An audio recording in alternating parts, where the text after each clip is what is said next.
heart was kind of broken. And so I was sobbing at the end of the thing, and the whole cast was kind of, this was my first play. I'd never done it before. A lot of the kids had been in plays and part of the theater department. They were used to it and this and that. But here comes this kid who's just kind of messed up and really struggling, nearly kicked out of school, and I discovered this new world, and they recognized that, and it was really emotional. It was really quite beautiful. And people ask me quite often, what are some of the top things you've done in your career, and the movies, and what are the pinnacles and everything like that. And there's several good things that I've done, but among the top things, I always, this part with 2 words is always at the top, because it was the first thing. It's the first moment that I discovered this thing that would be what I would do for my life. West Side Story 72. Who wants some? Well, when I was reading this, I'm trying to put what I'm reading into something in my own mind, trying to relate it to things that I understand. And the other day we did a podcast about a guy, young British guy he ended up in World War II, but in 1937 he joins the British Army, and he goes in this little paragraph about how they went out and did parade, and they did the entire 20-minute presentation of close order drill with no commands.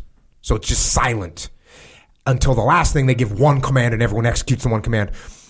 And he talks just a couple sentences about this incredible pride that he had, that he was part of this group, right? That had drilled and trained and practiced to get ready for this particular moment.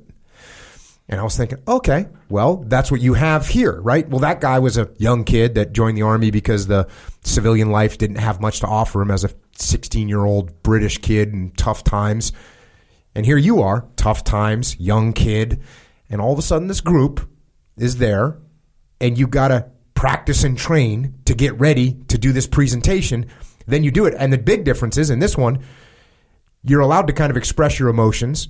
And on top of that, the crowd can express their emotions. And so you get this whole thing. And I started realizing, okay, so that's what's going on. It's a very similar thing. You became part of this, for lack of a better word, but it opens up a whole new category of thinking. You became part of this gang, right? This gang of friends. And just like this guy, Reg Curtis, became a part of this gang of troopers, soldiers, you became a part of this gang. The other thing that I realized about it, and it's what you say, you don't use the same words as I use because I spent my entire adult life in the military, but you all of a sudden had a mission. You had a mission like, here's this thing. You know what happened to me when I was 18 years old? I joined the Navy. And that became my mission. And all of a sudden, all the dumb things that I did, which thankfully I haven't had to write about, all those dumb things didn't matter anymore. And all of a sudden, I just had a mission. And I was now part of a gang. And then the more I stayed in the Navy and the further I went along, the tighter the gang got and the more focused I got on the mission. So I think there's some element of that when I always say to veterans when they get out, because veterans, when they get out, they can get lost. They lose their way because they don't have a mission anymore. And so I'm always saying, hey, find a new mission, find a new mission, find a new mission. But if you just take that to a 13, 14-year-old kid, well, a 13, 14-year-old kid doesn't have a mission. And the interesting thing is, a 13, 14-year-old kid, they might not have a mission, but they have energy and they have talent and they have potential. And if you don't harness that stuff and point it somewhere, well, then guess what it does? It steals booze from its parents. It steals speakers from its neighbors. And, that's what it does. You take that energy, and if you can focus it somewhere, all of a sudden it turns good. And I got one more, a friend of mine named Scott. We were all raising our kids kind of together. And, we'd be talking about what it is, how you make your kid not stray off into the bad tendencies that people can go down. And he said, I just want my kids to be really into something. And I thought, that's a good point. And whether it's surfing or skateboarding or shooting bows or jujitsu or acting, whatever it's going to be. If you get that kid with a mission, all of a sudden it keeps him on somewhat of a good path. Of course, something positive. Exactly. Yeah, exactly. And each one of those things, by the way, I mean, every one of those things, there's subcultures. You can be in a music scene and be a total, you can get sucked into drugs, rock and roll, right? The acting scene, I'm sure, can suck you down that path. Surfing, for sure. There's plenty of sad stories along the path of that course, right? So anything you can get sidetracked on, especially if it comes with a little taste of fame, right? Fame and ego. So you get on this path though, and you don't do great in school. And by the time, here we go, back to the book. There I was, class of 73, the end of my senior year. All my friends graduated except me. I didn't have enough credits. I'd aced all my theater classes, but bombed everything else, so I needed to return in September for one additional semester. I felt like a failure.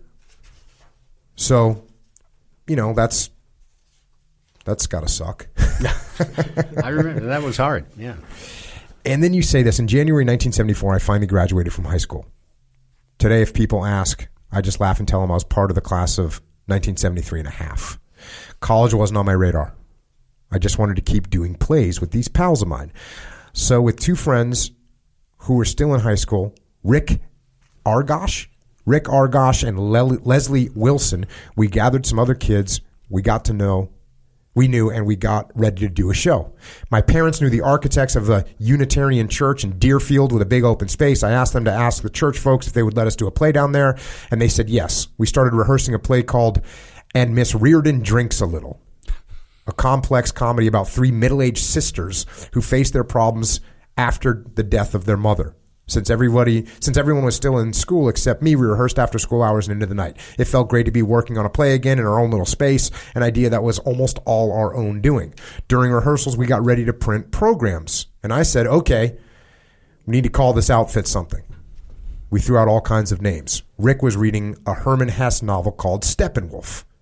And while everyone was making suggestions, he didn't say anything. He just held up his novel and pointed to it and I said, great, Rick, let's put that on the program. I hadn't read it, but it sounded good. Steppenwolf Theater Company. We needed to print programs quickly, so Steppenwolf it was. I felt so hopeful about what we were doing, excited to think we were creating a company. We pulled a few bucks together to buy a rubber stamp with Steppenwolf inscribed on it, and stamped our name everywhere we could. Stamp Steppenwolf. Stamp Steppenwolf. Stamp Steppenwolf. None of us grasped yet.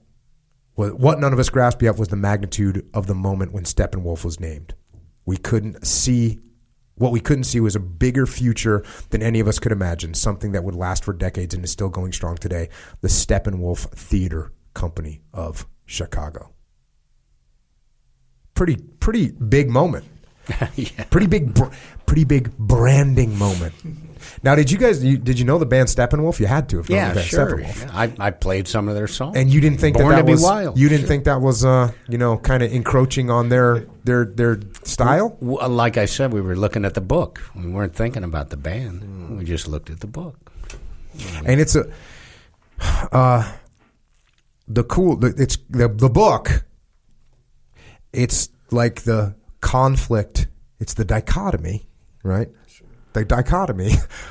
Yes, the dichotomy. People always accuse me, and rightfully so, of that being possibly my favorite word. Yes. The dichotomy of the kind of spiritual, high-minded part of you as a human being, and then the other part, which is the wolf of the steppe, which is in German, Das Steppenwolf. But that's kind of cool because this is what's kind of tugging at humans, right? And the thing that when I was saying earlier that like I kind of I don't know if we were recording yet, but the thing that I kind of relate, like when I was a kid, we all had bands. I was into hardcore and punk rock, and everything was kind of DIY. That was the mindset. The mindset was we're doing this ourselves. Like, oh, The man doesn't want to support us. Cool. We're doing this ourselves. I still have that attitude.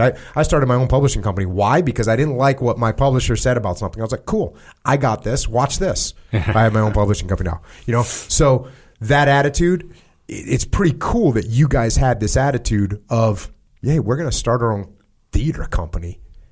We're going to, there you go. You make the name and you start getting it out there. And it's been around now for however many years, 40, almost 50 years, is it?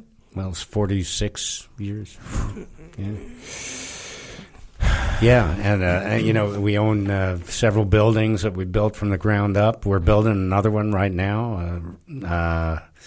It really is a great American dream story where you start off with just some kids with kind of a passionate desire to do something, and 46 years later, it's a multi-million-dollar gigantic place, and lots of great actors come out of there. And it's when we walk in, I always think about the 18-year-old kid who's in high school who walks into that place and looks at all the pictures and everything, and it's a giant theater. There's 3 or 4 theaters in there, restaurants, everything like that. And then you can see this picture of 18-year-old kids up there on the wall and think, they're like me, They built this thing. It really is an inspirational sort of theater story, I think. Oh, yeah. I mean, it's not just an inspirational theater story. It's an inspirational story of what human beings, free human beings, are capable of executing if they put their mind to it. Yeah, and in the book, I write about a lot of the early years, all the struggles, all the ups and downs, all the crazy stuff that happened. You didn't think I was going to get away with not talking about any of that, did you? I don't know if you want to go through there, but you say here, eventually we ended up with a total of 9 people for our new Steppenwolf, and today these 9 are sometimes referred to as the original members, even though the name Steppenwolf had already been in use since 1974. The 9 original members were John Malkovich, Moira Harris, Nancy Evans, H.E. Bacchus, is that right? Laurie Metcalf, Al Wilder, and the 3 founders, which is Terry Kinney, Jeffrey Perry, and you, Gary Sinise. And again, just kind of what you were just referring to. In the summer of 1976, not everything was so neatly resolved as our ensemble was getting wild, trying to get along and learn to work together. In those first months of Steppenwolf, things quickly grew messy and complicated as personal life and theater life intertwined. Moira Harris had particularly caught my eye. She was a brilliant young actor, beautiful, passionate, full of fire. I convinced her to date me. We soon fell in love. She was unlike anyone I'd ever met, but our love affair wasn't without its ups and downs. We were all over the place in our relationship. 2 passionate personalities, on again, off again, in love, out of love, clinging to each other, mad at each other, breaking up, making up. I work with businesses all the time. I have a leadership consulting company. And getting grown, adult, educated human beings to resolve problems is challenging. Having these, 9, 18, 19, 20, 21-year-old kids, all of them, with these fiery personalities and passion, it must have been crazy. It was. Not to mention you mix in, chemicals and whatnot, and it gets really crazy. You go here. At one point, Terry decided to leave again. And again, I skip a bunch here. Some of the things that you're talking about the craziness, so I skip some of that, but that's why people need to get the book. At one point, Terry decided to leave again. Then he wanted back in again. This time we held a meeting to decide if Terry could rejoin. We all argued and shouted about standing on our principles and being fully committed. Moira was there, and we were still dating. Although our relationship was constantly up and down, off and on, her father was dying of cancer then, and all the chaos and stress of the meeting prompted Moira to boil over. Her passion turned to fury, and she lost it. I mean, absolutely lost it. Started yelling, "How can we not let our friend back in the company? My father is dying, and all this is so stupid. If we're a company, then we're a company, and we should stay together no matter what." She ran out of the basement into the grassy yard of the school, yelling at the top of her lungs. We all ran out in the yard after her. Her logic made sense. Terry was our friend. Moira's dad dad was dying. Terry wanted back in the company. Why did we care so passionately about something so trivial when life and death issues were all around us? Moira was still screaming and crying. We grabbed hold of her and hung on. Neighbors poked their head out of doorways. She screamed and screamed, and the commotion grew so loud the police showed up. Moira calmed down. The police left. We all felt bad for Moira, bad for Terry, and we ended the meeting. Of course, Terry was back in the company. He was a founder and our friend in those early days.